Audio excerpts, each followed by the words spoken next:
अस्सलाम वालेकुम, क्या हाल है भाई लोगों, खैरियत से हो? अच्छा भाई, आज का मेरा ब्लॉग है क्रिकेट के ऊपर। तो क्रिकेट के हवाले से आजकल ये खबरें हैं कि जनाब जब T20 वर्ल्ड कप 2026 से हमारी क्रिकेट टीम बाहर हुई है, तो उसके बाद क्रिकेट बोर्ड ने PCB ने जो डिसीजन लिया है वो ये है, तो जो बांग्लादेश के साथ इनके साथ एक टूर्नामेंट होने जा रहा है आपस में, बांग्लादेश और पाकिस्तान का सीरीज होने जा रही है। पाकिस्तान की टीम बांग्लादेश जाकर मैच खेलेगी। तो उस हवाले से ये खबर है कि उसमें जो है तब्दीलियाँ की गई हैं। एज़ यूजुअल लॉलीपॉप दिया जा रहा है कौम को कि भाई ये खिलाड़ी जो है नहीं खेलेंगे, जिसमें मोस्ट लाइकली शाहीन अयूब है, बाबर आजम है और शादाब खान है, शाहीन अफरीदी है। ये दो चार बंदे होंगे जिसमें ज़ाहिर बात है कौम को गुस्सा भी है कि उन्होंने परफॉर्मेंस नहीं दी। तो इनको जो है ना फिलहाल रेस्ट किया जाएगा कि अब आप रेस्ट करें, छुट्टियों में जाए एक्चुअली छुट्टियाँ मनाई जाके। और जब तक हम छोटे बच्चों को मैच देते हैं खेलने के लिए, ठीक है जी। उसके अलावा ये है कि इन क्रिकेट टीम में कुछ खिलाड़ियों पर जिन्होंने परफॉर्मेंस नहीं दी, उन लोगों पर जो है 25 लाख या 50 लाख का जो है जुर्माना किया जा रहा है। ये खबर सुनने में आ रही है कि आप लोगों ने क्योंकि परफॉर्मेंस नहीं दी तो लिहाजा आपके ऊपर इतने इतने पैसों का जुर्माना आई थिंक तो लगने जा रहा है। और सेंट्रल कॉन्ट्रैक्ट जो हुआ था उस पर भी जो है वो ओवर किया जाएगा दोबारा से, कि जिन जिन खिलाड़ियों को हमने category wise A B C D रखी थी वो हम उसको रिव्यू करें। तो ये जो है ना अभी सूरत हाल है। तो भाई मैं जो हूँ ना ये जुर्माने उर्माने के हक में तो नहीं हूँ, क्योंकि जाहिर बात है यार, जुर्माने से क्या होगा? इनके पास 50 लाख 25 लाख रुपए की कोई औकात नहीं है इनके पास। तो एक ऐड करेंगे अगला टीवी का तो उस पर आ जाएंगे। अभी जो PSL आ रही है इसमें खेलेंगे, अच्छा खासा पैसा बन जाएगा। इसी तरह से दीगर टूर्नामेंट्स में भी खेलते रहते हैं, बिग बैश खेल कर आए थे उनमें पैसा बना लिया। तो पैसा तो इनके लिए कोई मसला ही नहीं है। और अगर आप जुर्माना लगा के कौन को जस्ट लॉलीपॉप देना चाह रहे हैं कि देखो हमने इनको एक तो जुर्माना लगाया, उसके बाद जो है ना हमने इनको जो है टीम से भी ड्रॉप कर दिया, तो ये तो जस्ट ऐसा ही है कि आपने जो है ना लॉलीपॉप देने लग गया आवाम को कि देखो हम ये कर दिया। एनीवे, तो कहने का मकसद ये है कि भाई ये हमारी क्रिकेट जो है ना बेसिकली अगर आप देखा जाए इसमें खराबियां यही है कि एक तो ग्रुप बंदी रहती है, ग्रुप रहते हैं टीम के अंदर, 2-3 बंदे होते हैं जो ग्रुप अभी कह रहे हैं। अब अभी कहते हैं कि जी बाबर आजम और रिजवान, मोहम्मद रिजवान और ये तीसरा जो है ना शाहीन अफरीदी। शाहीन अफरीदी, इन 3 बंदों का ग्रुप था, या इन 3 बंदों की जो है ना ग्रुप बंदी थी, या किसी और के साथ भी ग्रुप बंदी थी। तो एनीवे अब जो होना तो हो गया, T20 गुजर गया, कौम भूल जाएगी। कौम की याददाश्त बहुत कमजोर है। और इत्तेफाक से जो लोग तबसरा कर रहे हैं बैठ के, उनको जो है ना जो तबसरा कर रहे हैं वो माशाल्लाह उनका माजी को इतना अच्छा नहीं रहा। और वो कोई ऐसा कोई परफॉर्मेंस नहीं देख रहा है, चाहे वो इंडिया से मैचेस खेले हों उन्होंने बड़े टूर्नामेंट, या फिर जो है ना कोई बड़े टूर्नामेंट खेले हों, वहाँ से हार के ही आए। भाई टीम में बहुत शदीद सही किस्म का ऑपरेशन करने की ज़रूरत है।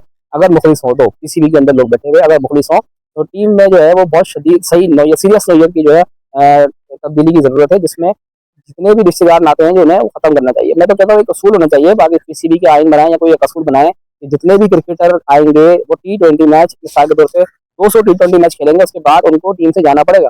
लिमिट लगा दे हर बंदे पर कि इससे ज़्यादा वो मैच नहीं खेलेगा, उसकी मर्जी है। जो जितने भी अगर वो परफॉर्मेंस देता है तो 200 मैच खेलेगा, उससे ज़्यादा नहीं खेलेगा, उसके बाद रिटायर करके अल्लाह हाफिज़ कर जाए, थैंक यू वेरी मच, आपका टाइम पूरा हो गया।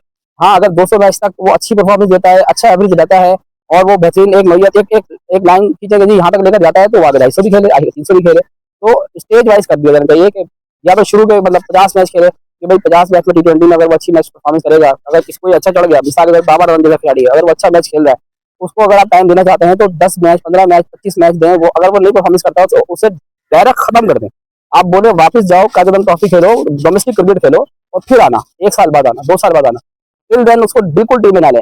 ये रूल बनना चाहिए ताकि उसके बाद हमारे क्रिकेट के अंदर लोगों को पता हो कि हमारे साथ क्या होना है। अगर हम एक दफा मशहूर हो गए या एक मैच में अच्छी परफॉर्मेंस दे दी तो उसके बाद हमें मजीद मैचेस में भी परफॉर्मेंस देनी है, वरना हमें वापस जाना पड़ेगा डोमेस्टिक में और डोमेस्टिक खेल के दोबारा से फिर ऊपर आना पड़ेगा। जब तक ये इस तरह की पाबंदियां, इस तरह की सख्तियां क्रिकेट में नहीं आएंगी, तब तक हमारी क्रिकेट वापस नहीं संभलने वाली। इसके अलावा ये है कि भाई श्रीलंका के अंदर देखो क्या हुआ, एक हमारी क्रिकेट की मिसाल है, लेकिन श्रीलंका को देखो क्या हुआ। जय सूर्या ने जो है जो क्रिकेट टीम का श्रीलंका का कोच था बैटिंग का, तो उसने जब देखा कि ये हालत हुई है मेरे खेलने के मेरी कोचिंग में, तो उसने भाई एक प्रेस कॉन्फ्रेंस की इज्जत से जो है ना रिजाइन दिया। कहा भाई मैं माफी मांगी, पूरी श्रीलंकन कौम से माफी मांगी और कहा भाई मैं माफी चाहता हूँ, मैं क्रिकेट में कुछ नहीं कर सका, लिहाजा मुझे माफ कीजिए और मैं जो हूँ ना अपनी जो है कोचिंग से खुद पीछे हटा। ये होती है, मैं कहना चाहूंगा, गैरतमंद लोगों की निशानियां और अच्छी कौमों की निशानियां और अच्छी मिसाल पेश करने वालों की निशानियां, ना कि हमारे जो PCB में लोग बैठे हैं या हमारे जो तबसरा तजिया निगार बैठे हैं, वो लोग भी इस चीज़ को देखें, समझें, सोचें कि यार हम किस खिलाड़ी के बारे में क्या बात कर रहे हैं, किसके लिए क्या हिमायत कर रहे हैं, और कौन जो सिलेक्शन बैठा हुआ है ऊपर आफी जावेद जैसे लोग ये क्या कर रहे हैं। अगर इनको जब पता होगा कि यार हमें भी कोई गैरत नाम की चीज़ होनी चाहिए, जब हम एक जगह परफॉर्मेंस नहीं दे पाए तो अब हम चले जाए किसी और को मौका दे दें, क्या पता वो कुछ कर जाए, तो शायद हमारी भी क्रिकेट में बेहतरी की उम्मीद पैदा हो जाए। लेकिन इनको कौन समझा सकता है। चलो अगली बात ये है कि भाई वेस्ट इंडीज़ का और इंडिया का मैच हुआ। इंडिया वेस्ट इंडीज़ का डैरेन समी जो है उसने साफ कह दिया कि भाई क्रिकेट में जो है ना बेईमानी हुई है और रिव्यू जो लिया गया था एक आउट होने से कैच का जो था वो बिल्कुल वो आप सबको पता ही है उसकी कहानी क्या है। कहना जी गलत आउट दिया था एक एम्पायर ने जो है, ये थर्ड एम्पायर ने भी उनको इस बात से बहुत मायूसी हुई है। तो भाई सही बात है यार, अब बैलेंस अभी से क्या बोलो, वो हमारी जबान से सीखता नहीं है ना हमारा ब्लॉग लिखेगा, लेकिन फिर भी हम बात यही कहेंगे कि देखो क्रिकेट जो है वो है पैसों का खेल अब बन चुका है। भारत एक पैसे वाला बोर्ड है। अभी से अगर भारत की क्रिकेट टीम को बाहर निकाल देते तो आप कौन क्या कहते हैं मैच देखने जाता है इंडिया के अंदर होने वाले मैचेस जो आने वाले सेमीफाइनल है और क्या नाम है फाइनल है, वो कौन देखने जाता है? मेरा ये प्रोडिक्शन तो यही है भाई, भारत ने फाइनल तक जाना है। उसकी बुनियादी वजह क्या है कि वहाँ पे उन्हें क्राउड घसीटना है स्टेडियम में। जब क्राउड आएगा तभी तो आपका जो है वो उनको किसी भी अपना आईसीसी को जो है ना पैसा पैसा मिलेगा।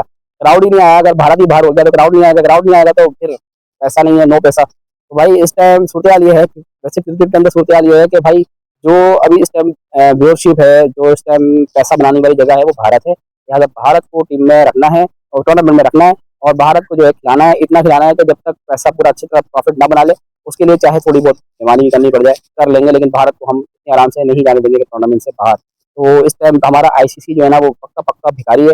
आईसीसी के आगे, आईसीसी जो है ना बीसीसीआई के आगे भिखारी बना हुआ है, भीख मांग रहा है और मतलब हाथ जोड़ के खड़ा हुआ है कि माई लॉर्ड आप हारना नहीं, आप बस आप जैसा बोले वही होगा। मतलब आईसीसी में तो बिल्कुल तलवे चाटने वाली बात है ना, बीसीसीआई के तलवे चाट रहा है कि भाई अगर आप चले गए तो हमारा क्या होगा। ठीक है, ये आईसीसी की हमारी करंट सिचुएशन है। और बीसीसीआई जो है वो चौधरी है क्रिकेट का, बीसीसीआई मतलब भारत क्रिकेट बोर्ड जो हमारा है। तो इस सूरत हाल में हम यही कहेंगे कि भाई जो हो रहा है वो गलत है, और जो होना चाहिए वो अच्छा होना चाहिए कि भाई क्रिकेट को क्रिकेट की हद तक रखा जाए, लेकिन ऐसा होगा नहीं क्योंकि आप पैसे ही सब कुछ होता है और पैसा ही बड़ी चीज़ है। हाँ बस यह हो सकता है कि कोई क्रिकेट टीम अच्छा खेले, पाकिस्तान कोई अच्छी परफॉर्मेंस दे, पैसे बनाने वाली टीम बने, तो शायद कल को बीसीसीआई से जान छूटे और हमारा जो है आईसीसी जो है वो आज़ाद हो पॉलिटिक्स से। ठीक है भाई, ये है हमारा आज का ब्लॉग। मिलते हैं अगले ब्लॉग में। टेक केयर, अल्लाह हाफ़िज़।